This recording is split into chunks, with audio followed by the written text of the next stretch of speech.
Chapter 7, The House. Welcome back to the Silent Age, everybody. We casually knocked on Reginald Lambert's door with a chainsaw. You know, as you do in swamps in the US. I don't know. And we're in his house now, which looks very modern. Well, still the 70s, but, like, yeah, I guess. It's a triangle made of cubes going in circles. I'd better stop looking at this before I strain something. This figure is impossible. Which, yeah, it is. Which is also the point. Here's a lamp. It's a lamp. It's just a regular old lamp. What else is there to say? It's a lamp. How wonderful. Not much here except a box of matches. These could come in hand. Oh, there's only one left in the box. Alright, let's look at the other abstract painting. It's a triangle, but it goes in circles. This drawing doesn't make a lick of sense. What does Lambert get out of this stuff? It's a triangle. It's a painting of a bunch of stacked cubes. I actually can't tell which one is at the top. They all seem to be. It's messing with my eyes and my head. Yep. Okay, let's go in here. It's a starburst clock. Boy. This guy sure has style. It's full of stars. Boy. This guy sure has style. Nothing in here of any interest. We can't pick up this wine opener, though. It's a wine opener. More abstract paintings. Not a curve in it, but it's going in circles. No matter how many times I walk those steps with my eyes, they always end up in the same place. It's pretty dark in here, but I'm positive these are all the same book. Really thick ones, too. I doubt Lambert will miss a few. Just by the thickness of most of these, I can tell they aren't for me. For some reason, he's got a lot of copies of the same book, though. Looks like there used to be a rifle mounted here. I'm not big on guns, but I sure could have used one back there with that scaly beast. That would really help light up this room. There's fresh firewood inside, and I just need something to get it going. And sadly, we're gonna use these books. There, these should work just great. There, those books should make for a nice fire. Now I just need to light them. Wow, these old books really did the trick. Warm and cozy. This is really nice. So what books did we burn? Applied Physics on the Many Worlds Conundrum, a primer by Reginald D. Lambert. Ooh, he's not gonna be happy about this. I just chucked a whole bunch of those on the fire. Yes, you did. Piles and piles of books. I can barely make it out, but it looks a lot like the other paintings in here. Very classy. I wish I knew how to play. I never had piano lessons growing up, but I did play a mean kazoo.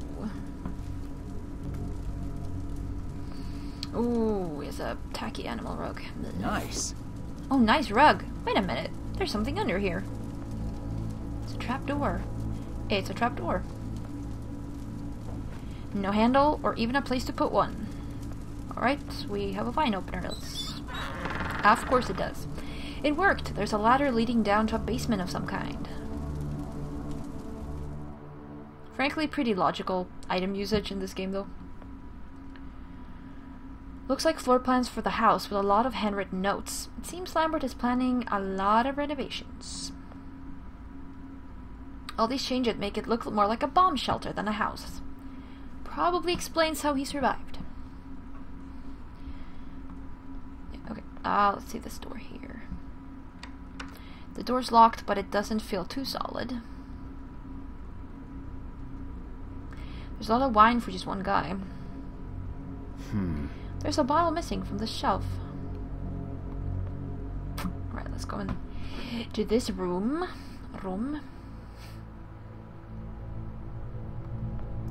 Take this tanning bulb here. These shelves are full of electronic parts. Man, I've been in this job for too long. I can't even walk by a trash can anymore without checking if it needs emptying. They're blueprints for a time machine. I don't exactly have an engineering degree, but it says so on the drawings. Lots of big words and numbers here, but the drawings are really cool. Okay, those were blueprints. It's just a regular desk lamp. Ooh, can we... The bulb is way too big to fit inside it. Okay. Very science-y. I've never seen anything like this. It looks like a diving bell. Or a submarine. Far out. From the looks of those blueprints on the wall, this is Lambert's time machine. Looks nothing like mine.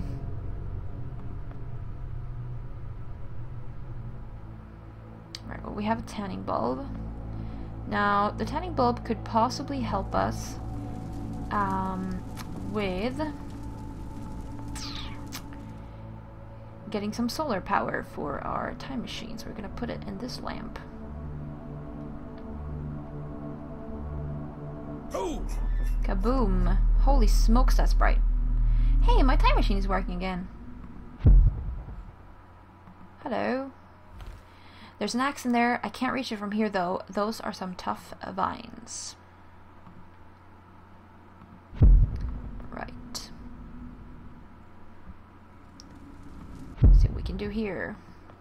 In the future, it's an empty barrel. It looks like some kind of water collection system. He must be using this to water the plants. Raised beds. Vegetables. This must be how he survived for so long. These crops look amazing. Is there nothing this guy can't do? Looks like it's been a while since it saw any use. Yeah, he's right along. Here's a windmill. That wasn't there before. How on earth did he build that all by himself? Incredible. I guess that's how he gets his power. A dirty twig, dry twig. I guess I put Stranger Things to good use. We just have the raised beds. Right, let's go down and go look in the future. Here we go. Huh, this is a lot lighter than I thought it would be. Ah, wait, it's one of those extinguishers that need to be filled up with water first. There's enough food here to survive for a month. Stocked up with supplies. Food and detergent, mostly.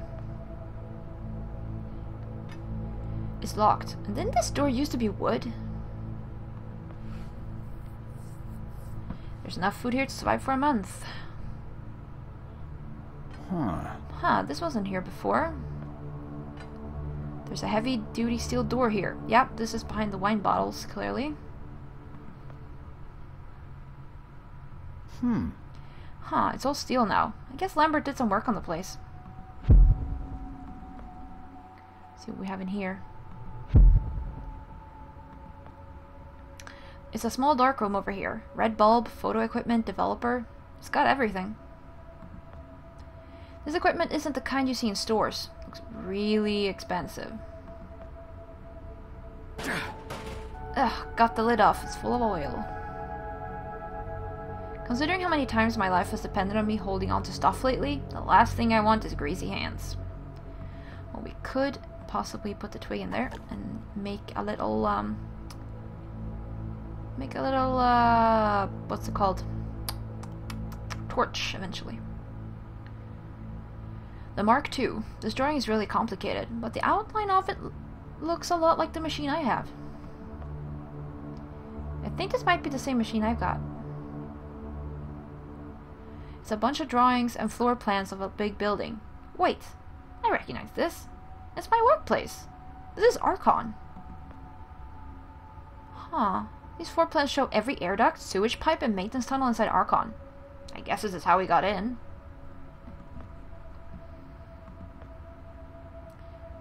Wow. Man, this is really something. According to those other blueprints, this was Lambert's first version of the time machine. Looks completely abandoned, though. It's covered by a thick layer of dust. In its current state, I wouldn't trust this thing to get anyone to next Tuesday. Right, well, we do want that axe to get through the door here. So, we got to get those vines out of the way. Which means burning them. Is one idea. Okay, whatever I had in mind with this, I better get to it quick. And he said we wanted to fill the extinguisher with water, so we could do that, you know, now. I'll fill it with water. Just in case we need that.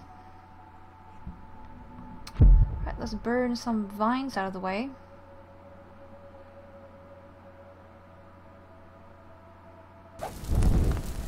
Whoa, that worked a bit better than I thought it would. This, I'm not sure I thought this through. Which is why we need the fire extinguisher. Oh, it's out. I think I'm done playing with fire for today. Ugh, it was stuck in there pretty good, but I got it.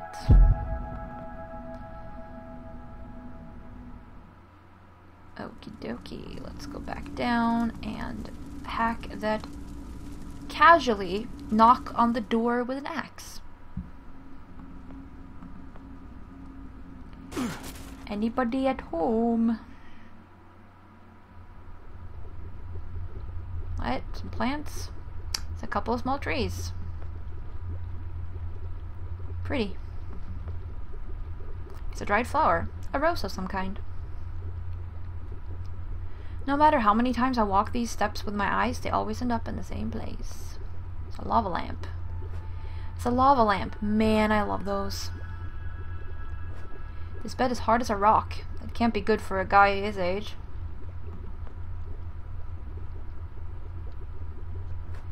There are a couple of notebooks in here. March 11, 1971. I prepared a logbook to document my progress. This is just in case something happens to me and someone else needs to continue my work. It's been just under a month since I left Archon. From what little I've heard, they seem to be pushing ahead with more time travel trials despite all the setbacks. Fools, every last one. June 16, 1971. Preliminary build plans for my own homegrown version of the Ep5 are complete. The Ep5, which I'll henceforth refer to as the time machine, should take me no less than 3 years to complete on my own, barring any setbacks, of course. Barring any setbacks, maybe. There are a couple of notebooks in here. Okay, so those were the two there. And if you read all of the notebooks, you also get achievements. So, somebody's taking good care of this fish. Lambert has to be around here. There's no fish in the future. It's an electrical socket. July 18, 1972. No progress this week. 2 months of cold nights since that imbecile broke my bedroom door, and last night I nearly got mauled by a bear, so I finally caved and built new doors.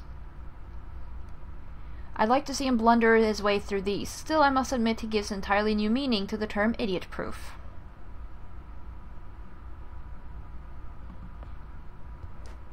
This one stated July 3rd, 1985. It's the math. There's simply no fighting it. No way in hell am I going to reliably generate the 1.21 gigawatts required to power the current design.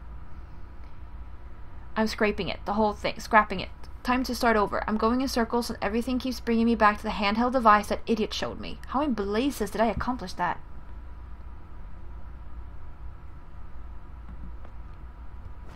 October 21, 1993. Success! Using the salvaged photo equipment I scavenged in March, I've reduced the size of the circuits in the fabrication process by an order of magnitude. Once I redesign and reproduce the rest of the components, this thing should be able to run off of a moderately sized diesel generator. And here somewhere I think you get a Steam achievement, because you read all of them. No, December 31st, 1999. Well, here we are. Truth be told, I never imagined I'd be celebrating the turn of the millennium on some godforsaken pile of dirt in the middle of a swamp.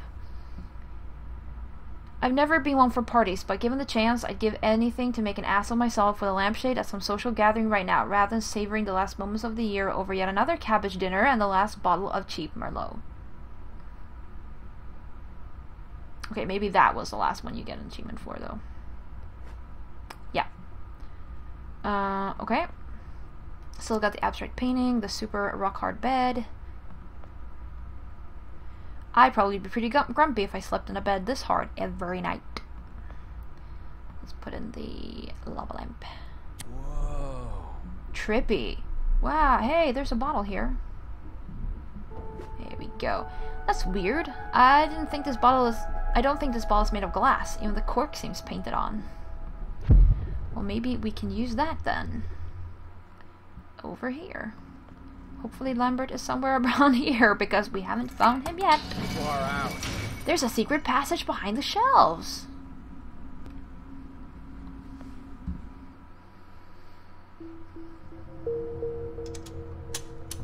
Stop right there. Whoa, wait. Mr. Lambert, sir, it's me, Joe. I don't know you. What are you doing in my house? You sent me here, remember? I've done no such thing. For an intruder, you're not very bright, you know that? For all the commotion you caused getting in here, you might as well have brought a bulldozer. Now, you have exactly 5 seconds to explain what you're doing here.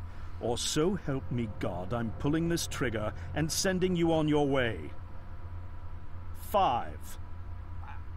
I was sent here. 4. Why you? 3.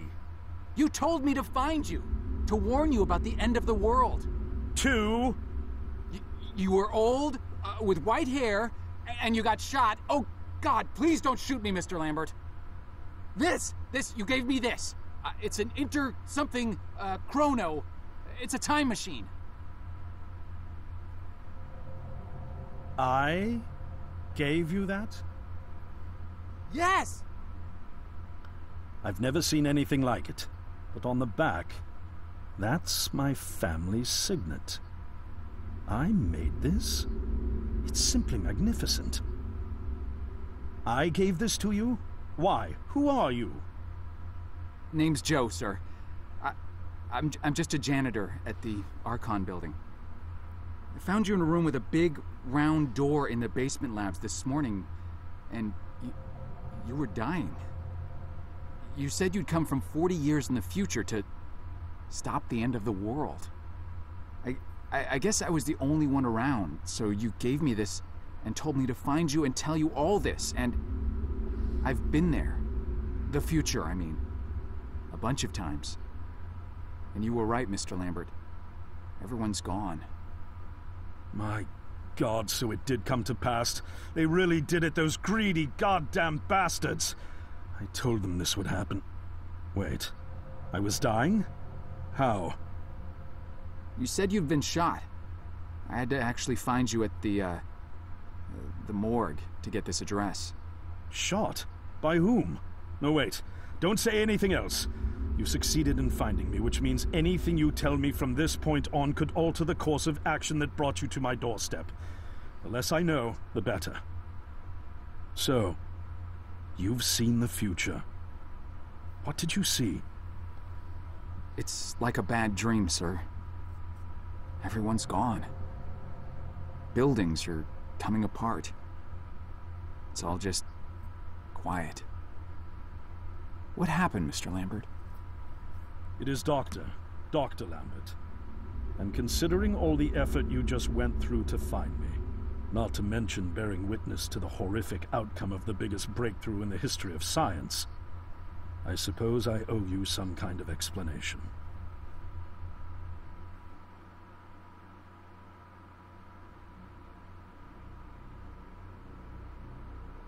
I was 24 when I got hired by Archon, or Athena, as it was called back then. Athena was one of the many weapons R&D companies formed during the Second World War. Unlike other R&D companies that had retooled themselves to pursue peacetime activities after the war, Athena had made enough money to continue chasing the next big thing in defense technologies. They were betting the farm on post-war Soviet expansion, raising the level of government paranoia to create a lucrative market for esoteric weapons research. I'd say they made the right bet. Still a theoretical physicist at MIT, my thesis on the possibility of time travel via dimensional membranes got published shortly after I was hired in 1961. Company heads were so impressed, they gave me a team and a budget. Development exceeded even my own expectations, and after only 6 years, we had the first primitive version of the time machine up and running.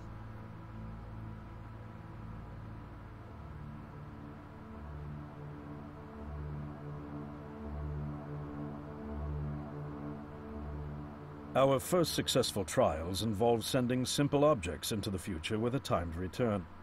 But with Archon running out of money, that was all the company bigwigs needed to secure a big fat contract with the Department of Defense.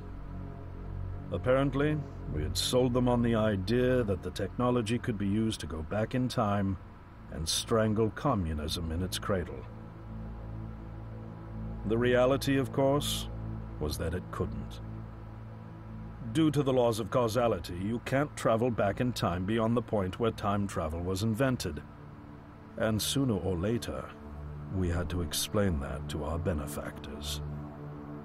When they started pushing for progress reports, Archon management had to come clean, but instead chose to ease government concerns by claiming the technology could be used to bring back advanced weapons from the future. But this, too, was a lie.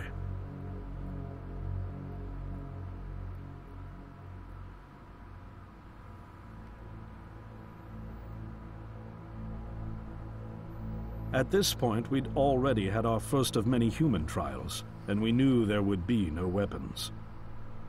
In fact, our results were as terrifying as they were baffling. Time pilots returned frenzied and confused, raving about empty streets and human remains. At first, we assumed the city had suffered a Soviet attack in the near future and had been evacuated as a result. But as we pushed on further, the terrible reality became clear. Time pilots started returning fatally ill, dying within a day or two from painful convulsions. Some never returned. We lost several pilots, machine prototypes, and other equipment. When the first contamination erupted in the lab, we were completely unprepared, losing 3 lab technicians to what we later identified as an incredibly aggressive airborne virus.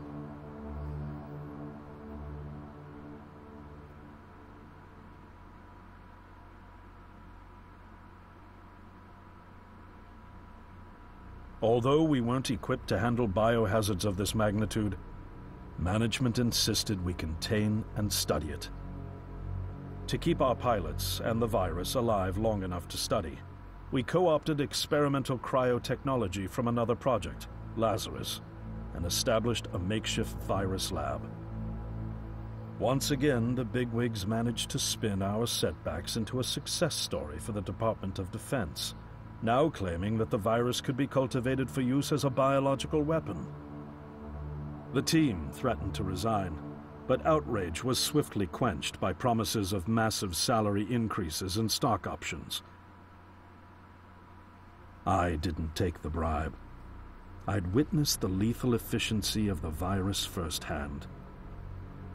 I knew there was only one way this was going to end, so I handed in my resignation and set up shop out here. For over a year, I've been working to recreate the technology to bring me back in time and prevent mankind's extinction from ever happening.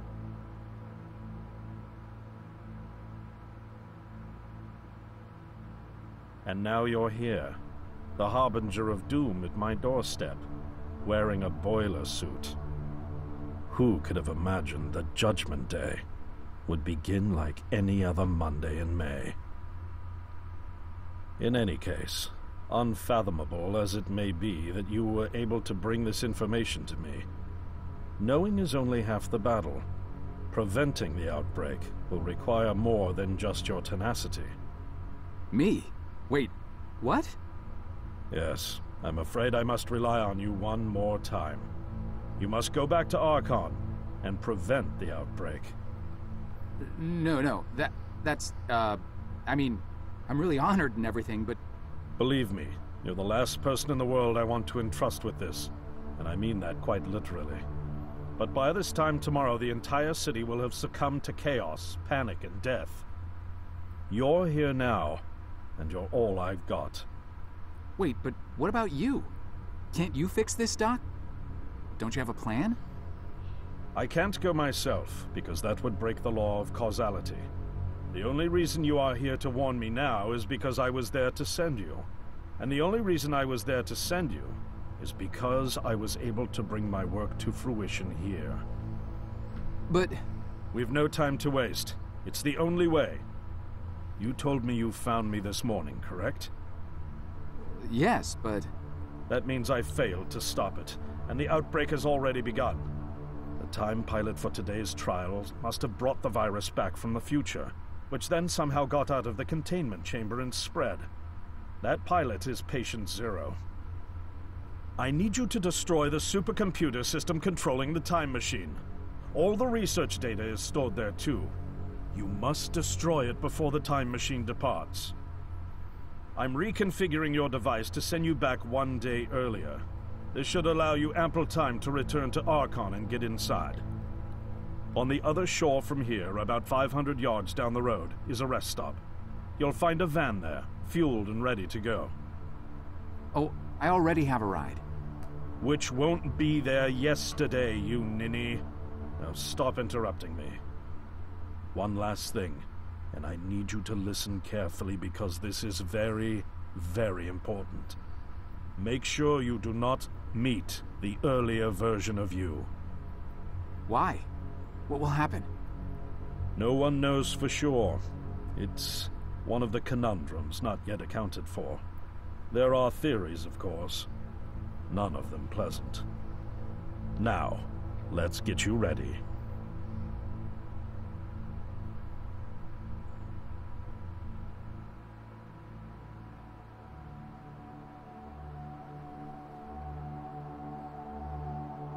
How did I get myself into this? I nearly got killed trying to reach Dr. Lambert thinking he had a plan. And it turns out it's me. I'm the plan. At least I don't have to walk back. This van's not as cool as the ambulance, but it has its charm. And it sure was nice of him to pack me lunch. I wish he'd pack me a can opener for the beans, though. And some gas for the Bunsen burner. But I'm sure I'll think of something.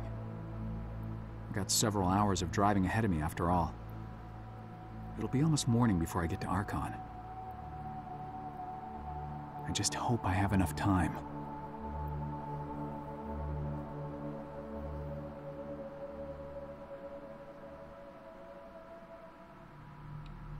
The night before.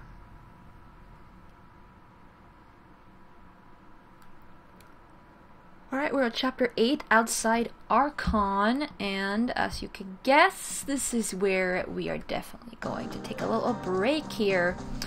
Alright, let's see, we were in the house. After crossing water, breaking down barriers, and outwitting unfriendly wildlife, Joe has gained entrance to Lambert's house. Now all that's left is to confront him. What could possibly go wrong? And we're gonna start out on outside Archon. Having learnt of the viral outbreak from Dr. Lambert, Joe must make his way back to Archon on the night before the event to destroy the computer that controls the time machine. But first, he must find a way in. Which is exactly what we're gonna do in the next episode. So thank you all very much for watching, and I'll see ya!